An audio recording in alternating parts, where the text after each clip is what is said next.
Lawyer academy India और मैं हूँ एडवोकेट करण मौर्य। आज हम लोग देखने वाले हैं अपना IBPS एसओ लॉ ऑफिसर का मॉक टेस्ट 7। तो कि जितने क्वेश्चन सही होंगे वो आप लोग बताना, ठीक है, कमेंट्स में। 50 क्वेश्चन करेंगे, उसमें से जितने भी सही होंगे वो आप लोगों को कमेंट में बताना है, ठीक है। तो पहला क्वेश्चन देखते हैं अपना।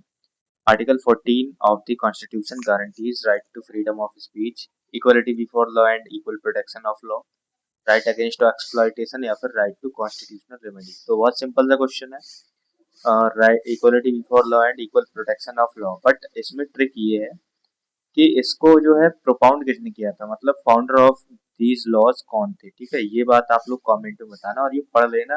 डायरेक्टली क्वेश्चन ये भी आ सकता है, ठीक है। और ये राइट टू इक्वलिटी लिया कहाँ से, ये भी आ सकता है, ठीक है। तो दोनों चीजें पढ़ लेना। नेक्स्ट क्वेश्चन है, DPSP are content in which part of the constitution, part 3, part 4, part 5, 4A, 5।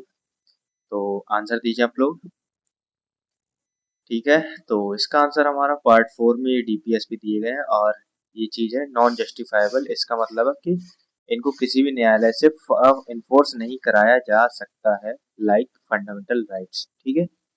Next question है, under which article can presidents rule B imposed in a state on failure of constitutional machinery. मतलब state में emergency president rule कब लगेगा।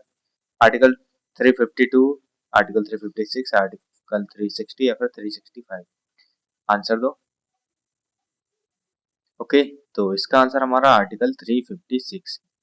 Next question है, the preamble of the constitution was amended by which constitutional amendment act to add the word socialist and secular. 24th amendment, 42nd, 44th या फिर 52nd amendment. Answer दो आप लोग 5 seconds में।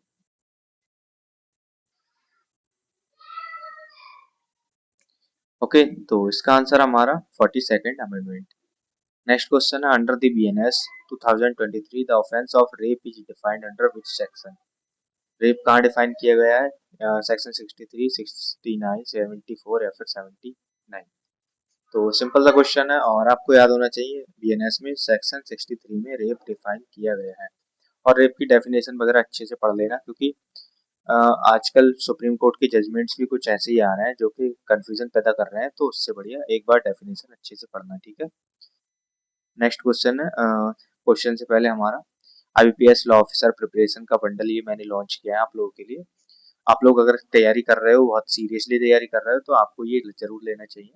इसमें आपको रिवीजन के लिए सारे सब्जेक्ट से नोट्स मिल जाएंगे, सारे बैंकिंग लॉ, सरफेस, GPMLA, सारे के सारे इंपॉर्टेंट MCQs होंगे। Subject wise 20 full mock test होंगे, ठीक है। सारे मिक्स क्वेश्चंस होंगे और जिसमें ज्यादा जो वेटेज है उस हिसाब से ज्यादा क्वेश्चंस होंगे, ठीक है। एक मॉक में 100 क्वेश्चन, एक मॉक में तो 20 में 2000 होगा, ठीक है। और स्पेशल ऑफर हमारा ये चल रहा है कि 50 जो कैंडिडेट्स पहले आते हैं हमारे पास में, उनको 349 का ये ऑफर मिल जाएगा, ठीक है। और उसके बाद में 399 का ये ऑफर हो जाएगा।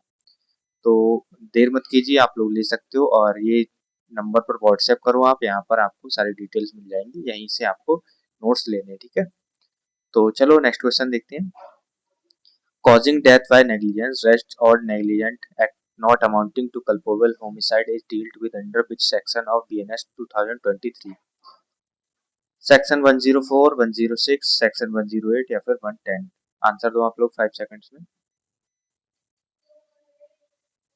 ओके, तो इसका आंसर हमारा सेक्शन 104। और यहाँ पे बवाल भी हुआ था 106 2 में, जिसमें बोला गया था कि जो कोई भी है, ट्रक ड्राइवर या कोई भी है, अगर वो किसी को भी एक्सीडेंट करके भाग जाता है, पुलिस को खबर नहीं करता है या इलाज वगैरह नहीं कराता है उस व्यक्ति का, तो उसको 5 लाख का जुर्माना और 10 साल की जेल थी, शायद ऐसा ही कुछ था। एक बार जरूर पढ़ना वो, और डायरेक्टली एग्जाम में वो क्वेश्चन आ सकता है, इसलिए मैं बोल रहा हूँ, ठीक है। नेक्स्ट क्वेश्चन हमारा, criminal breach of trust is punishable under which section of BNS 2023? Section 303, section 316, 317 या फिर 320।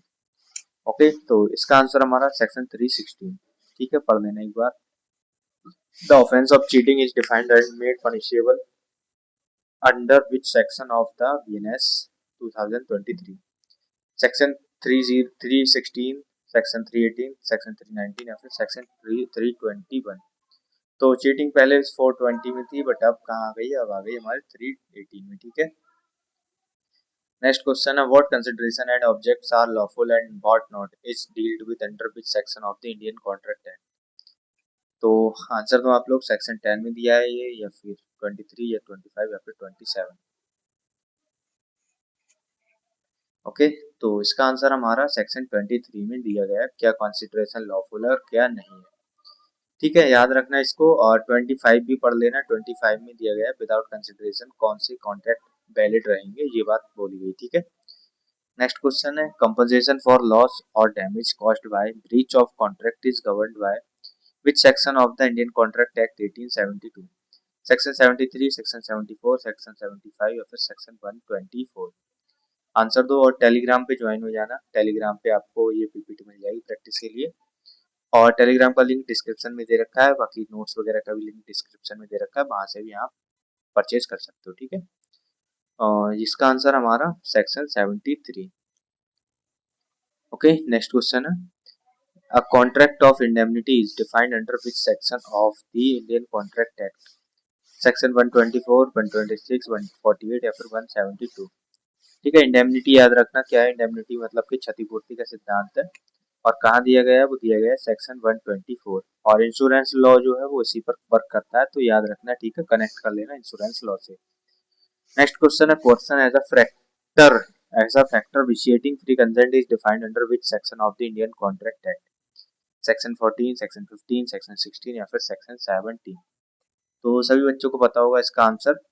सेक्शन 15 में क्वेश्चन दिया गया है, सेक्शन 15 में। और इसमें एक केस था जिसका नाम था चिन्नैया अमीराजू वर्सेज रमैया अमीराजू। तो ये केस पढ़ना, इसमें क्वेश्चन के बारे में अच्छे से दिया गया है। ठीक है, नेक्स्ट क्वेश्चन है one person company is a concept introduced under which section of the companies act 2023। Section 262 या फिर सेक्शन 268 या फिर सेक्शन 3 या सेक्शन 8।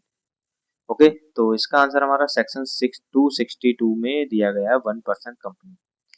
ओके, नेक्स्ट क्वेश्चन हमारा as per section 149 every listed company is required to have at least how many independent directors subject to prescribed conditions?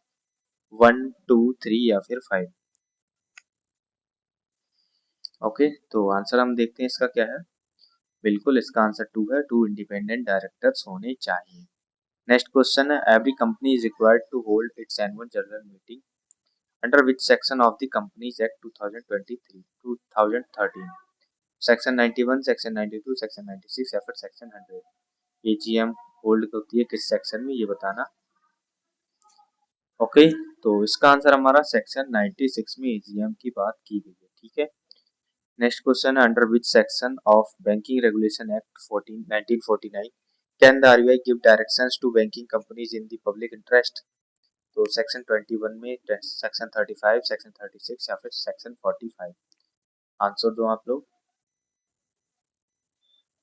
Okay, तो इसका answer हमारा section 35 में ये दिया गया है बैंकिंग कंपनीज को बाइंडिंग डायरेक्शन देने की पावर देता है जब पब्लिक इंटरेस्ट या बैंकिंग पॉलिसी के हित में जरूरी हो। ठीक है, नेक्स्ट क्वेश्चन है under section 45 of the BR Act the RBI can apply to the central government for suspension of business moratorium on a banking company या cancellation of a licence permanently या merger of two RBI department या फिर appointment of governor.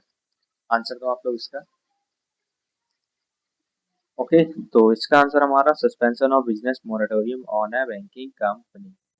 ठीक है, moratorium का होता है, एक बार जरूर चेक करना। मोरेटोरियम बहुत इंपॉर्टेंट है, डायरेक्टली मोरेटोरियम से भी क्वेश्चन आ जाता है। ठीक है, नेक्स्ट क्वेश्चन है as per section 6 of the which of the following is permissible form of business for a banking company under the Act. Manufacturing of goods for sale, acting as agent for issue of shares debenture, या running a retail supermarket chain या फिर practising as a legal firm. Answer दो।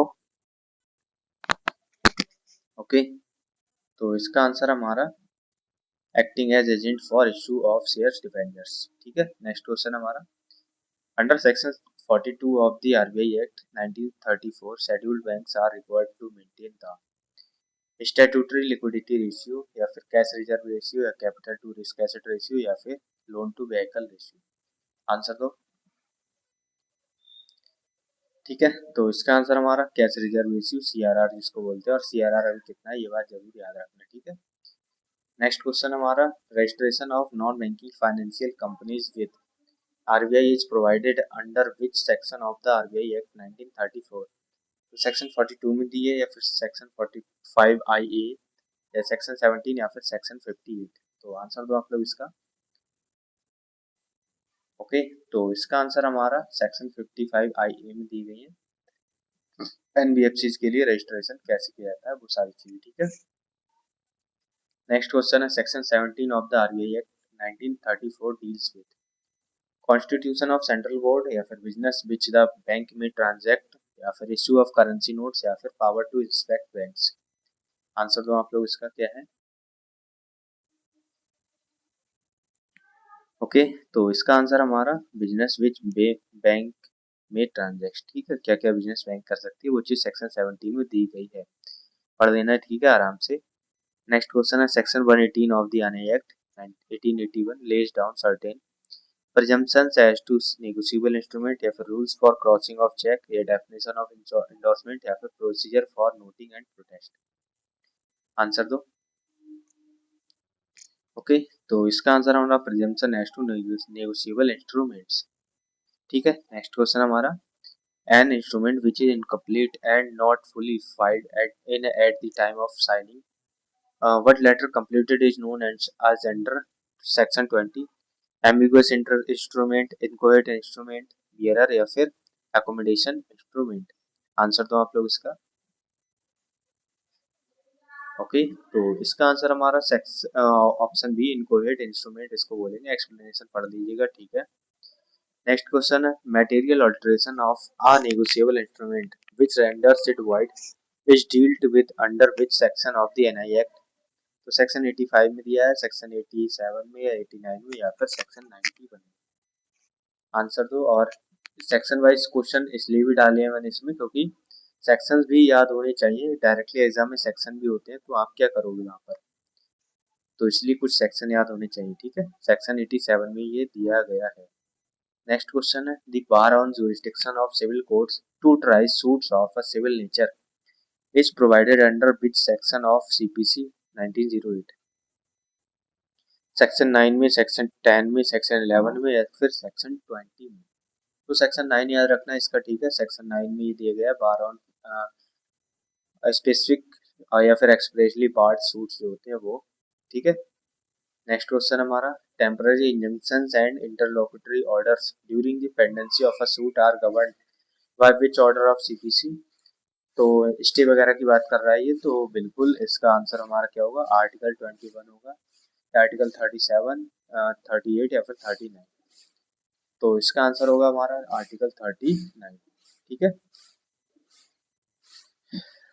ये हमारा article 39 होगा, पढ़ लीजिएगा अच्छे से, ये वाले सेट ऑर्डर बहुत इंपॉर्टेंट है, आ जाता है एग्जाम में डायरेक्टली, ठीक है। नेक्स्ट क्वेश्चन है a second appeal to the high court only on substantial question of law lies under which section of CPC? Section 96, section 100, 104 या फिर 115? आंसर दो। ओके, तो इसका आंसर हमारा सेक्शन 100 में ये दी गई है अपील, सेकंड अपील जिसको बोलेंगे। नेक्स्ट क्वेश्चन है under the BSA facts which are so connected with a fact in issue as to form part of the same transaction are relevant as res geste, motive, preparation and conduct या admissions या फिर expert opinion। Answer दो आप लोग 5 seconds में इसका। Okay, तो इसका आंसर हमारा ऑप्शन ए रेस गेस्टे, ठीक है। चेन ऑफ एविडेंस भी इसको बोलते हैं और इसको याद रखना एग्जाम पॉइंट ऑफ व्यू से इंपॉर्टेंट है, ठीक है। बाकी मैं पीपीटी शेयर कर ही दूंगा, आप टेलीग्राम पे जुड़ जाना, डिस्क्रिप्शन में लिंक डाल रखा है, ठीक है। नेक्स्ट क्वेश्चन है the general rule that the burden of proof lies on this person who asserts a fact is provided under which section of the BSA? Section 104, 108, 109 या फिर 111? आंसर दो आप लोग 5 सेकंड्स में। ओके, तो इसका आंसर हमारा सेक्शन 104 में दिया गया है। नेक्स्ट क्वेश्चन है under the BSA 2023 when the terms of a contract have been reduced to writing oral evidence to contradict such document is generally fully permissible, excluded, subject to exceptions, mandatory या फिर only allowed with court permission always? Answer दो आप लोग 5 seconds में इसका। Okay, तो इसका answer हमारा एक्सक्लूडेड सब्जेक्ट टू एक्सेप्शंस। ठीक है। नेक्स्ट क्वेश्चन है continuous disclosure obligations and corporate governance norms for listed companies are governed by which SEBI regulation. तो SEBI ICDR regulation, SEBI LODR, SEBI PIT या फिर SEBI SST. तो इसके short forms याद कर लीजिएगा। ठीक है, बहुत इंपॉर्टेंट है। और इसका आंसर हमारा SEBI LODR listing obligation and disclosure requirements regulation. ठीक है। नेक्स्ट क्वेश्चन हमारा substantial acquisition of shares and takeover is regulated under SEBI regulations commonly known as the takeover code. तो सिंपल सा है, एस से आ रहा है तो एस वाला हो जाएगा। ठीक है, एस सी एस टी जो है इसमें आ जाएगा। नेक्स्ट क्वेश्चन हमारा appeals against order of SEBI lie before which appellate authority. SEBI के ऑर्डर के अगेंस्ट अपील कहाँ जाती है? अब हाई कोर्ट में, या सिक्योरिटीज अपीलेट ट्रिब्यूनल, या एनसीएलटी, या फिर सुप्रीम कोर्ट डायरेक्टली। तो आपको पता होना चाहिए इसका आंसर। तो इसका आंसर है सिक्योरिटीज अपीलेट ट्रिब्यूनल में अपील जाती है। ओके। नेक्स्ट क्वेश्चन हमारा A borrower aggrieved by a measure taken by secured creditor under Section 13(4) of the SARFAESI Act can file an appeal to the DRT under which section? Section 13, Section 17, Section 18 या फिर Section 34? Answer दो आप लोग। Okay, तो ये important question है students, इसको ध्यान रखिएगा। ठीक है। और इसका आंसर हमारा सेक्शन 17 में दिया गया है। ठीक है, डीआरटी में एप्लीकेशन फाइल कर सकते हैं। नेक्स्ट क्वेश्चन है as per section 2(1) of the SARFAESI Act 2002, an entity that acquires financial assets from banks FIs for reconstruction purposes is called asset reconstruction company, non-banking financial company, housing finance company या फिर debt recovery tribunal। तो ये सब asset वगैरह acquire करती है, finance assistant देती है, वो कौन देता है? वो देता है हमारा एसेट रिकंस्ट्रक्शन कंपनी। ठीक है, एआरसी। और एआरसी की वैल्यूएशन जरूर निकाल लेना। एआरसी बनाने के लिए हमें कितना कैपिटल चाहिए होता है वो सारी चीज, शायद 100 करोड़ चाहिए होता है शुरुआत में। तो ये बात जरूर पढ़ लेना। ठीक है, इंपॉर्टेंट आ जाती है एग्जाम में। नेक्स्ट क्वेश्चन है under FEMA act a transaction that alters the assets or liabilities outside India of a resident is called a current account transaction या फिर कैपिटल अकाउंट ट्रांजेक्शन या ट्रेड ट्रांजेक्शन या फिर remittance transaction. तो इसका simple सा answer हमारा capital account transaction. ठीक है। नेक्स्ट क्वेश्चन हमारा investigation and information of contravention under FEMA 1999 is primarily carried out by which authority? CBI, ED, SFIU या फिर इनकम टैक्स डिपार्टमेंट। तो आई होप सबको पता होगा फेमा एक्ट में क्या आता है क्या नहीं आता है। ओके, तो इसका सारा कर्ता धर्ता ईडी होती है। आपने देखा भी मनोज सिसोदिया के पीछे ईडी पड़ गई, केजरीवाल जी के पीछे पड़ गई, तो वो सब फेमा एक्ट के अंदर पड़ी थी या फिर पीएमएलए एक्ट के अंदर पड़ी थी। ठीक है, तो यही काम करती है दोनों एक्ट में। नेक्स्ट क्वेश्चन है during the corporate insolvency resolution process a moratorium prohibiting suits and proceedings against the corporate debtor is declared under which section of the IBC 2016? Section 7 में, सेक्शन 14, सेक्शन 30 या फिर सेक्शन 33? आंसर दो आप लोग। और important question है ये। ठीक है, याद रखना। और इसका आंसर हमारा सेक्शन 14 में दिया गया है। ठीक है। नेक्स्ट क्वेश्चन है द बॉडी विच टेक्स की decisions during CIRP including approval of the resolution plan and is mainly composed of financial creditors is called board of directors, committee of creditors, NCLT या फिर insolvency banking bankruptcy board of India। तो इसका answer बताइए आप लोग। I hope सबको पता होगा। बिल्कुल, इसका answer committee of creditors COC ही इन सब के बारे में क्या करती है? रिजोल्यूशन प्लान अप्रूव करती है। ठीक है। नेक्स्ट क्वेश्चन है mortgage of immovable property is defined under which section of the TPA? Section 54, section 58, section 105 फिर 122। तो याद रखना है मॉर्गेज के सेक्शन क्या है? सेक्शन 58 है। ठीक है। नेक्स्ट क्वेश्चन है the transfer of property made voluntarily and without consideration is called a gift and is defined under which section of TPA act? तो गिफ्ट की बात कर रहे हैं। गिफ्ट 118 में, 122, 126 या फिर 130 में? सोचो सोचो और आंसर दो। ओके, तो इसका आंसर हमारा सेक्शन 122 में गिफ्ट है। गिफ्ट में कोई कंसिडरेशन नहीं होती है। ठीक है। नेक्स्ट क्वेश्चन है suit for a declaratory decree where a person is entitled to any legal character और right can be filed under which section of SRA. तो सेक्शन 6 में 10 में सेक्शन 34 में या फिर 38 में। तो याद रख लेना एसआरए का सेक्शन, ठीक है, बहुत इंपॉर्टेंट है, डिक्लेरेशन ऑफ डिग्री वाली बात होती है। तो ये सेक्शन 34 में दिया गया है। ओके, नेक्स्ट क्वेश्चन है अ perpetual injunction restraining a party from doing an act permanently can be granted under which section of the SRA. Section 36, 37, 38 या फिर 49, 41।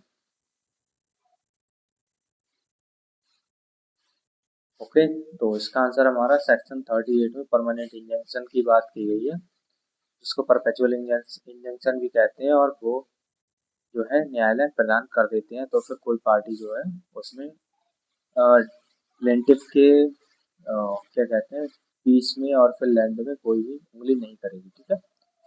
नेक्स्ट क्वेश्चन है the maximum audi alteram partem means क्या होता है। No one should be जज in his और case या फिर हियर द अदर साइड या थिंग्स स्पीक इटसेल्फ या फिर let the buyer beware. Okay, तो इसका आंसर हमारा हियर द अदर साइड, ठीक है। ये नेचुरल जस्टिस का सिद्धांत है जिसमें बोला गया था ऑडियो अल्ट्रम पार्टम और नेमो जुडेक्स एंड कॉजस हुआ, ये दो तीन प्रिंसिपल थे नेचुरल जस्टिस में। तो यही था हियर द अदर साइड वाला कि दूसरे पक्ष को भी सुनना चाहिए। नेक्स्ट क्वेश्चन है in which landmark case did the Supreme Court lay down guidelines to prevent sexual harassment of women at the workplace prior to the enactment of the POSH Act। तो Vishakha versus state of Rajasthan, Indira Sawhney, Shreya Singhal या फिर MC Mehta. Answer दो आप लोग 5 second में इसका। Okay, तो इसका आंसर हमारा Vishakha versus state of Rajasthan. इसके बाद में ये केस लाए गए थे, ठीक है। ये जो है एक्ट लाया गया था पॉश एक्ट जिसको बोलते हैं, बहुत खतरनाक एक्ट है, एक बार जरूर पढ़िएगा इसको टाइम मिले तो। नेक्स्ट क्वेश्चन है under the Limitation Act delay in filing an appeal और application can be condoned by the court for sufficient cause under which section, section 3, section 5, section 12 या फिर सेक्शन 29। तो दो चीज याद रखना, एक चीज याद रखना कि ये सूट पर सेक्शन 5 अप्लाई नहीं होती, दूसरी बात सेक्शन 5 अप्लाई होती कहाँ पर है, तो होती है एप्लीकेशन और अपील पर, ठीक है। एप्लीकेशन अपील पर हो जाती है बट जो सेक्शन 5 सूट्स पर अप्लाई नहीं होती है। नेक्स्ट क्वेश्चन है under the IT act unauthorized access to a computer system network resulting in damage is punishable under which section. तो सेक्शन 43, सेक्शन 66, सेक्शन 67 या फिर सेक्शन 72। आंसर दो आप लोग। ओके, तो इसका आंसर हमारा सेक्शन 66 में दिया गया है, ठीक है। नेक्स्ट क्वेश्चन हमारा as per the Indian trust act a trust is defined under which section, section 1, section 3, section 5 या फिर सेक्शन 10।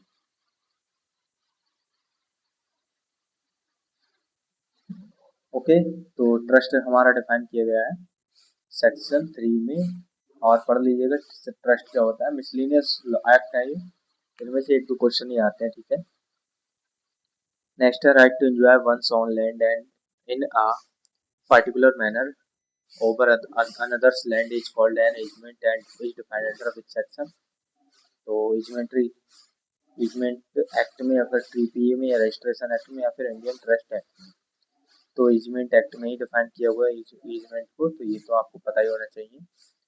और लास्ट क्वेश्चन हमारा under the consumer protection act 2019 any fault imperfection or shortcomings in the quality of service is termed as unfair trade practice, deficiency in service, restrictive trade practice या फिर product liability। Answer दो। Okay, तो इसका answer हमारा deficiency in service माना जाएगा। और 50 में से कितने क्वेश्चन सही है बताना। और ज़्यादा वीडियो लंबी इसलिए नहीं कर रहा हूँ, ज़्यादा एक्सप्लेन नहीं कर रहा हूँ क्योंकि हम मॉक टेस्ट कर रहे हैं, तो एग्जाम की तरह ही करना चाह रहा हूँ मैं, ठीक है। दूसरी चीज़ कमेंट करना, जो भी सवाल है वो या फिर जो भी बात है आपको पूछनी है वो। तीसरी चीज़ वीडियो कैसे लगी वो बताना। और चौथी चीज़ ये है कि प्रिपरेशन कर रहा है आईपीएस एसओ की, और लॉ ऑफिसर का बंडल चाहिए आपको, तो ये मिल जाएगा आपको जस्ट 349 में। 50 कैंडिडेट्स जो पहले आएंगे उनको ये ऑफर मिल जाएगा, स्पेशल ऑफर है। इसमें होगा क्या, रिवीजन नोट्स होंगे सारे सब्जेक्ट वाइज, ठीक है, सारे सब्जेक्ट्स के इंपॉर्टेंट एमसीक्यूज होंगे सब्जेक्ट वाइज, और 20 फुल मॉक टेस्ट होंगे, ठीक है। जैसे हम कर रहे हैं उसी से अच्छे होंगे, बल्कि उसमें 100 क्वेश्चन है, ठीक है। तो ये सब आपको कैसे मिलेगा, ये सब आपको व्हाट्सएप करिएगा इस नंबर पर, सारी जानकारी वहीं पर मिल जाएगी। ठीक है, तो चलते हैं, नेक्स्ट वीडियो में मिलेंगे, तब तक के लिए जय हिंद।